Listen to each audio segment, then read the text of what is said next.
We've just come back from about a 1,000k trip in the camper. We were away for a week and it was the first time that we've used the fully fitted out front storage box with the Engel 30-litre drawer fridge freezer. So I thought we'd run through what I've actually packed in here because I'm really happy with how it's turned out. Have a quick chat about the fridge freezer and my thoughts on it.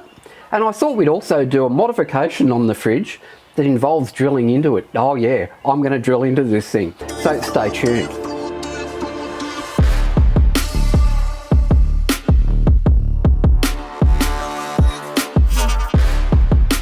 Hey guys, I'm Daryl. Welcome to the channel.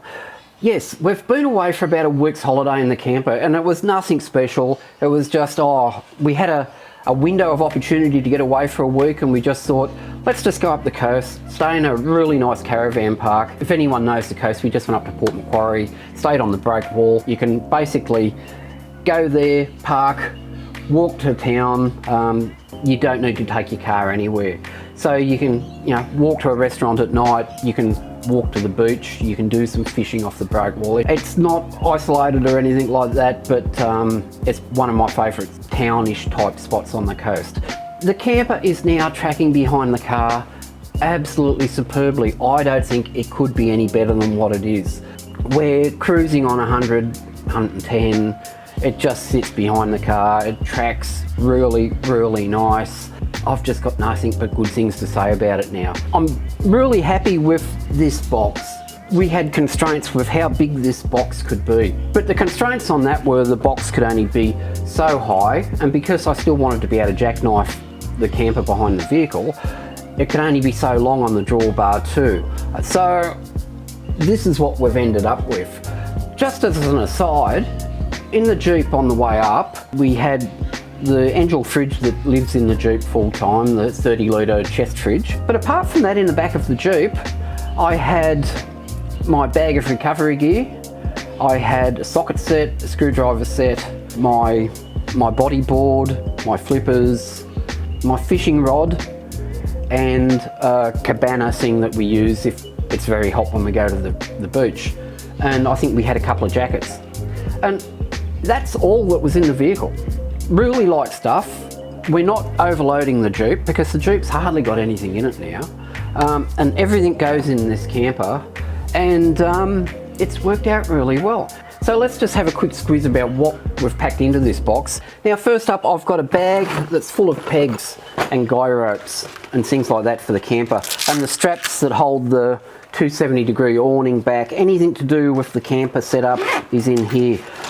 For pegs, I'm using these screw-in ones. If you're not using these, you need to use them. No more hammering pegs in, no more trying to get pegs out. You just screw them in with a 12-volt drill and take them out. They are absolutely awesome. But we've got a bag of those. Now, to go with that, I've got my 12-volt drill, impact wrench. That puts in all the pegs, and it also puts down the legs on the back of the camper. So this does multiple jobs and makes setup really simple. Lots of people now use 12-volt drills or the like with a socket on them to wind down the legs, because if you don't have that, you've got a windy handle, which you've got to store the handle somewhere. But the screw-in pegs, game changer. And I've got two sockets. So there's one socket for the legs, there's one socket for the screw-in pegs. We've got a dustpan. We've got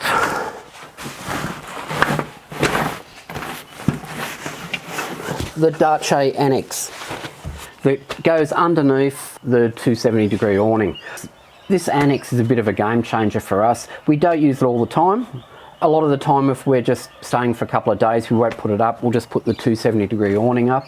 But if we're staying anywhere for a week or something in the one spot, by putting this up, it gives us a separate room. But yep, it's quite a bulky item and it fits in here really, really well. Now, this is our fold-up table, and it's good enough for us to sit at, to have dinner, to put drinks on. I bang on enough about my hatred of the big white plastic tables. This is how ours is. It folds up, you know, you could have 2 of these if you wanted and have much more space, but this works for us. So that lives in here too. We bought a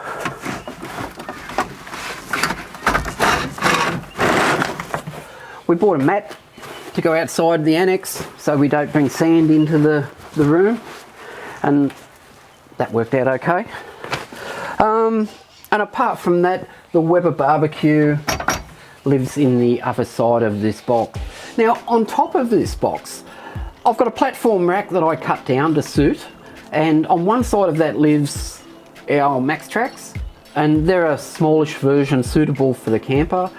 On the other side of this platform rack, I've got, I think it's a medium size ARB waterproof bag, and into that goes 2 ARB camp chairs.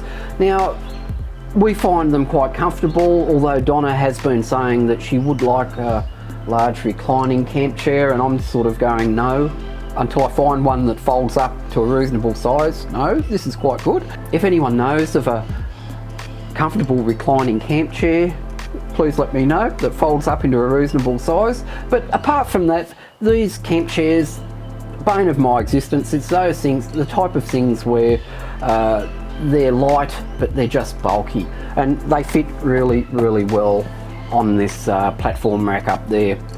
If I didn't have them, I'd be throwing them in the vehicle or into the camper, and I didn't want either of those.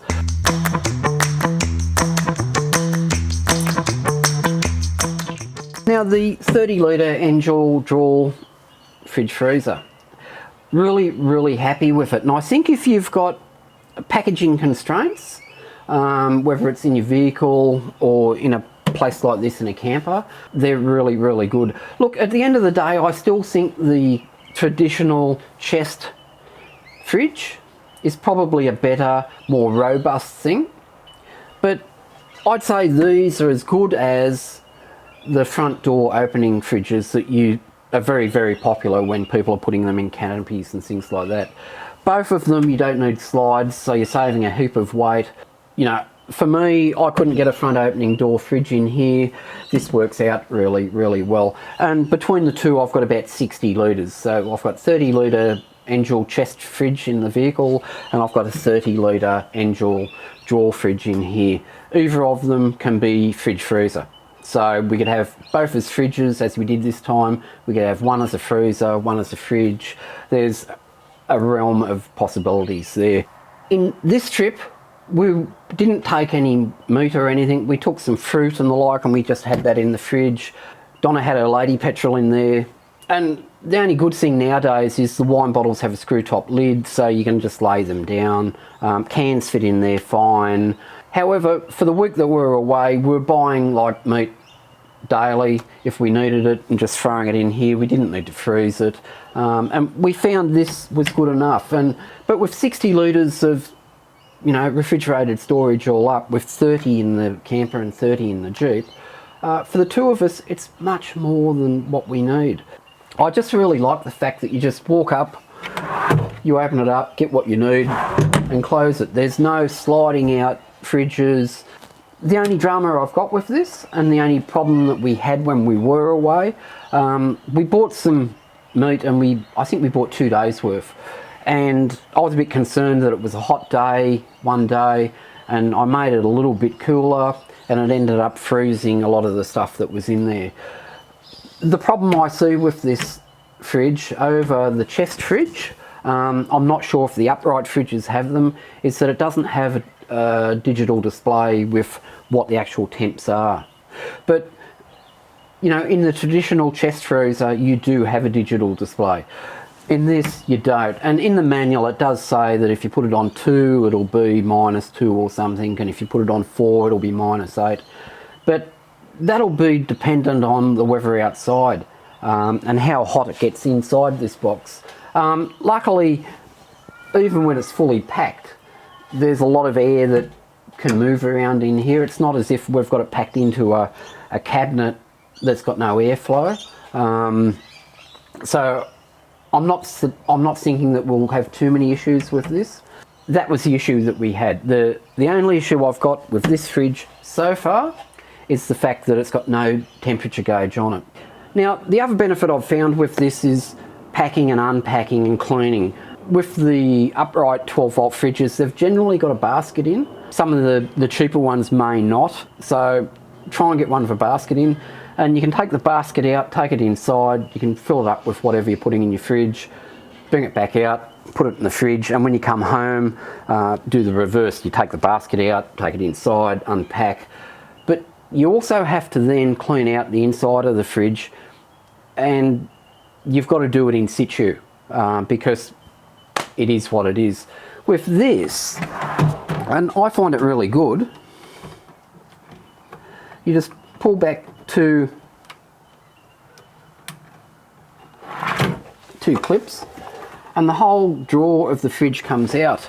What this means though is that you can just take all of this in to pack, to unpack, and to clean.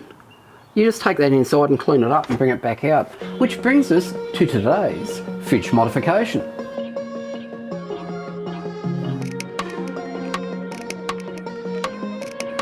Now, as I've already said, the downside that I find with this fridge is that it doesn't have a temperature gauge in it. Luckily for me, I've got a Redarc Redvision system in the camper. And yeah, it's an expensive piece of kit. I don't expect everyone to have one. However, because I've built the camper myself, I can be extravagant with some of the parts that I put in it. And the battery system and the Redvision system is one of those. And to be honest, apart from the initial buy-in, I've never regretted having the Redvision system in the camper. It is just absolutely superb. It's never let me down. It does everything that it should, and just works seamlessly in the background and gives me all the data that I want and more. So yeah, I think it's a really good thing to have. But as part of the Redvision system, it's got two inputs for temperature, and they actually give you temperature probes, which is basically a piece of wire with a connector on one end you just plug in, and a sensor on the other end that's got a bit of conduit over it. That's basically it. And it's a TAI AO032 sensor, which I had a look, and they're just a Chinese sensor.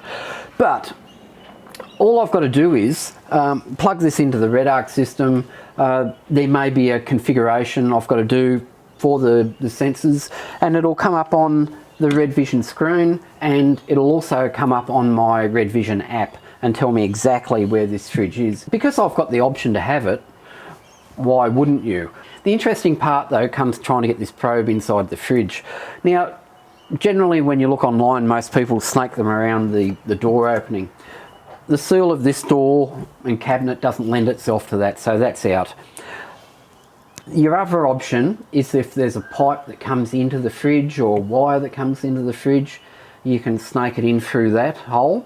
But the only wire that comes into the fridge cavity itself is the wiring loom for the temperature control, and that goes up and it's sealed, and all the insulation in the cabinet, it then snakes its way out through there. So I'm going to have to drill a hole for this. I've tried to de-pin the connector on this probe, but I can't de-pin it. It's one of those pins that it looks as though it goes in and then pulls back on itself. So the only real way to get myself the smallest hole possible is to cut this wire and rejoin it, which is what I'm going to do. It looks as though a 3.5mm hole will be okay, and I'm going to drill it through the side of the cabinet. When you do this type of thing, it's best to go and have a look at the spare parts guide for the fridge, and it should show you all the schematics of where everything goes. Now, the Australian Engel site is a bit bare with stuff like that, so you've just got to go searching, and I did find a US site where it had the instruction booklet for this exact fridge, the spare parts schematics, and it actually also had a repair manual that told you what to do if things go wrong. It looks as though everything, the cooling plate is at the top of the fridge. You can see that from inside. From what I can see, it looks as though the wiring loom for the temperature control goes along the top of the cabinet too. So the sides of the cabinet should be just insulation. And we're going to test that out today with a 3.5mm hole through it. So I'm just going to drill a 3.5mm hole through this side. I'll snake it back with the rest of the compressor and everything, and then it will go underneath this false floor and up plug into the Redarc unit. To seal the hole up on this, I've bought some food grade silicone that's white, and we'll drill the hole. I'll insert the wire from the inside and then we'll seal that up from the inside. And to clip this to the inside of the fridge, luck would have it that I've recently put front and rear cameras on the Jeep. We'll talk about that in another episode. As part of those cameras, they came with a clip that had some 3M backing on it.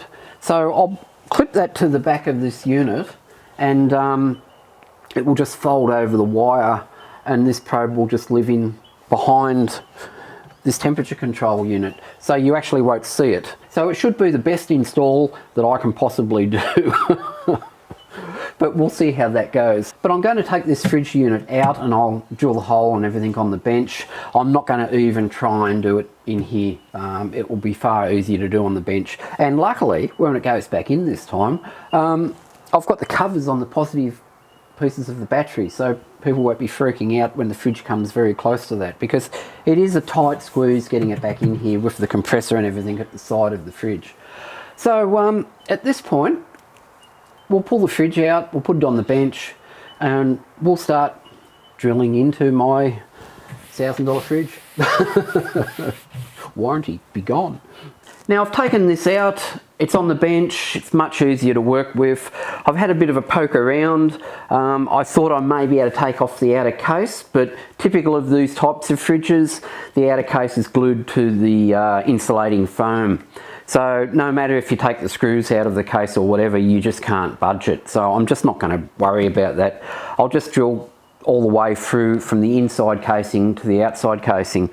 That's not a problem. Just to make sure there's nothing there, and I'm certain there isn't, because all the wires come out at the back here. So the wires for this temperature control at the front, the loom, go in at the back here. So that's all good. So there's nothing down the side, but just to doubly make sure, I've got a very, very fine Allen key, and I've just poked it through one of the mounting holes at the side, and it just goes all the way through the foam to the casing inside. The only thing I do have to be a bit careful of is that when you look at it, it's a square case on the outside, but it's got rounded edges on the inside, and there's a mounting hole at the top, which I thought, oh, that's already in the outer case, I'll just drill through that. But you have these vents that run down the side of the outer casing, and the inner casing's got a rounded profile to it inside. So I've just got to make sure I drill a little bit further down from that. But I'm going to take off the temperature control. I'll just undo that from the loom. It's got two screws and there's a clip, and that comes out. I've marked it behind, so I know that I can drill behind it, and the wiring won't be seen, which is what I'm after. I'll take that out and we'll get to it.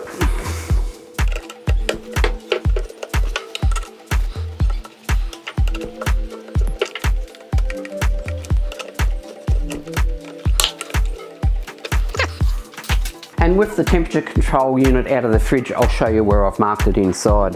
Now if we have a look inside the fridge with the temperature control out, you can see the connector for that and how that just sits up inside this hole here. You can see where I've marked it here. I just have to drill just behind that and no lower than the mark. That's the cooling plate for the fridge. So all the gas goes through that. And you can see there's no other entry points into the fridge itself. So we've got to the point where it's time to drill the hole. I'll put this down here to catch any crud.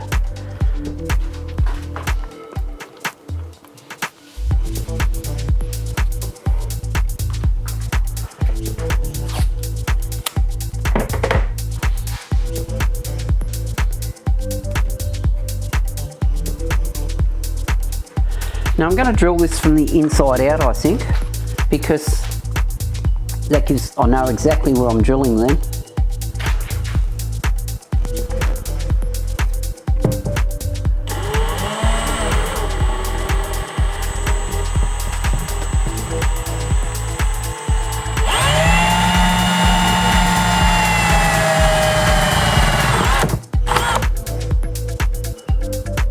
I'm going to give myself a reasonable length of this before I cut it. I'll just cut that in half and we're good to go. And hopefully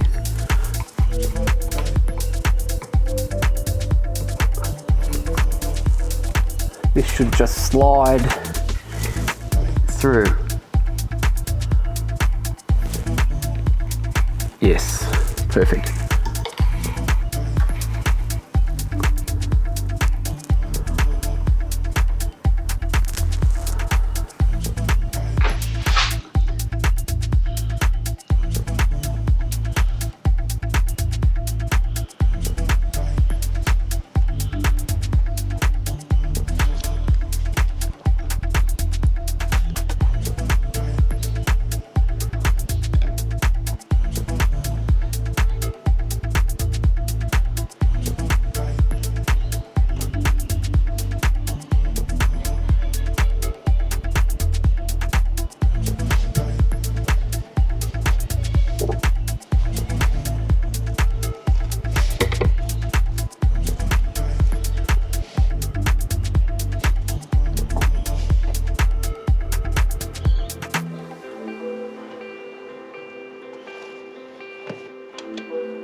Perfect. You can see the clips that I've put on the back of the temperature unit, so we'll screw that back in and we're basically done.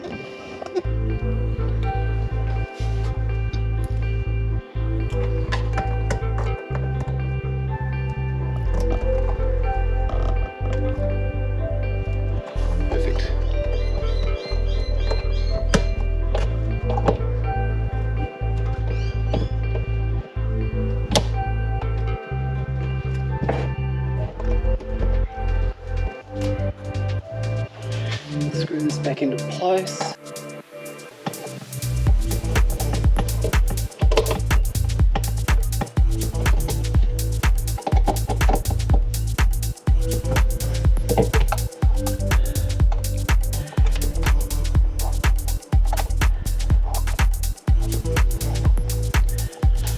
And you can see the temperature probe held up by the clips behind the temperature control of the fridge. So from the front, it just looks like a standard fridge. And as you can see on the outside, I've covered it with some flexible covering, put a clip here where it comes out of the casing and tied it to the rest of the loom. And these are the wires I have to join to the other sensor wires that are already in the camper. So we just need to throw the fridge back in the camper now. So it's the next day. I wanted the Sikaflex to dry before I turned the fridge on. I've installed the fridge back in the camper. I've connected it all back up again and it's working like I bought one. So that's always a good thing when you do this type of thing. Apart from that, I've had to configure the Redvision for the additional input on it. Redvision gives you two apps to do that. They've got one app which is basically this screen. So one app gives you all your buttons to switch things on and off, gives you all your data, and basically replicates this screen. The other app is your configuration app. So the apps connect via Bluetooth to the system. The configuration app, once you open it, it'll give you the system name. You click on that, it goes through everything and loads up the configurator. Now once you're in the configuration app, it gives you your manager, access to the Manager 30, which is your charger unit and battery sensor.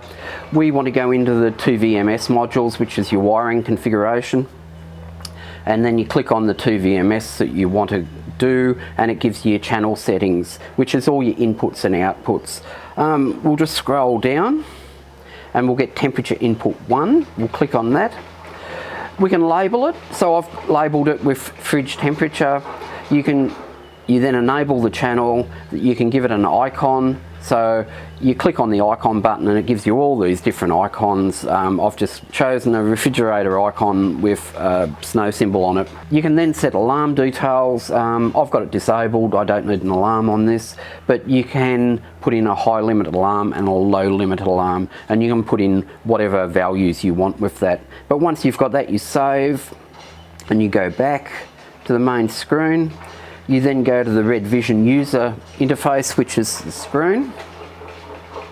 You then click on status screen and the 2VMS overview, which is voltages, fuel tank levels and temperatures. In the overview, if you go to 2VMS temperatures, there's a drop down menu for the first input, and because we named the input fridge temperature, we just select that.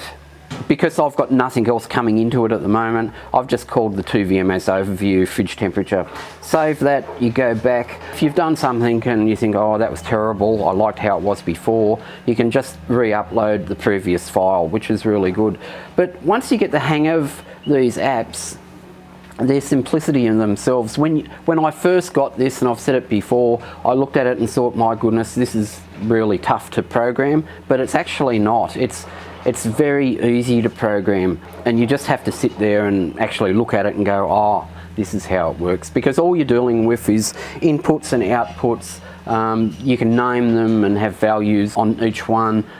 It's all user configurable, and this is what you pay for when you buy something like this. But with all of that done and the programming uploaded, if I go to the screen now, I scroll across, I've got fridge temperature, and that's at 5 degrees Celsius. If I go to my app and I click on the Redvision, if I go to the app and load that up, I can scroll down, it comes up with the fridge icon with fridge temperature and a value of 5 degrees Celsius. And I actually hung on to the probe, and it works in real time.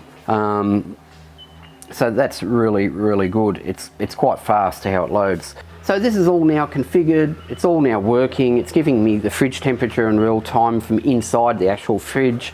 And we could be driving along in the vehicle and you could load up the app on the phone and see exactly what the fridge temperature is in the camper driving along. So really, really good, very happy with it. But next episode, we're getting rid of this cheap aluminium step ladder, which is one of the things that I dislike a lot, because it's another thing you've got to carry around, even though it's very flat, very light, but it is another thing you have to carry around. I've been searching for a step that would be suitable for this camper, and I got a blurb from a high-end camper manufacturer the other day, and I've looked at the step that they used previously and I thought, no, it wouldn't be, but it actually is.